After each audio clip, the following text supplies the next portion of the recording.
What the fuck is up with 18 to 25-year-olds right now, you guys? So clearly I'm not Gen Z, but they're the generation I worked with the most since going into the field of mental health in 2004. So here's my perspective as a mental health professional. 1. Gen Z is the first generation in a long time to grow up truly feeling like they're not safe. They're the first generation that couldn't escape bullying. Unlike previous generations, Gen Z came home from school and still had to deal with texts, tweets, DMs, snaps, all this intrusive messaging that didn't stop. They were exposed to 9/11 as kids. They grew up constantly hearing about mass violence at schools, concerts, clubs, malls. They witnessed politicians choosing money over their safety. Many of them started early adulthood at the beginning of a pandemic, where they watched vulnerable groups of people such as the elderly, disabled, immunocompromised, and the BIPOC community lose their lives in larger numbers because a worldwide pandemic was politicized.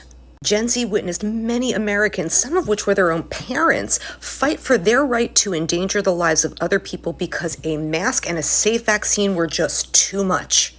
And before even hitting adulthood, Gen Z is either experiencing themselves or watching people that they love have their basic human rights stripped away.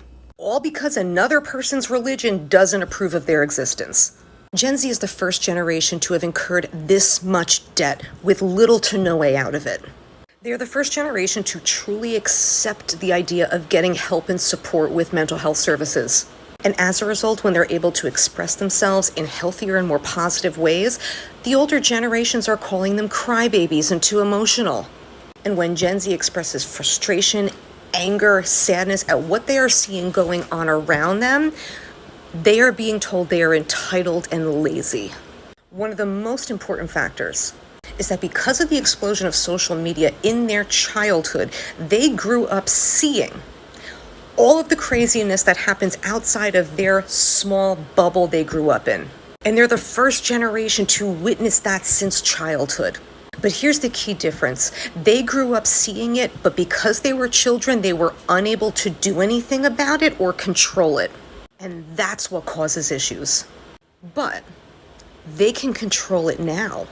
They're mobilizing because they can now. They're not helpless anymore. And we as the older generations can do one of two things: help support them or get the fuck out of their way. Because they're coming whether we like it or not. That is why I admire them. That is why they have earned my respect. They refuse to continue to be victims. So that's what's going on with them. Now let me ask, are you going to support them or are you going to get out of their way?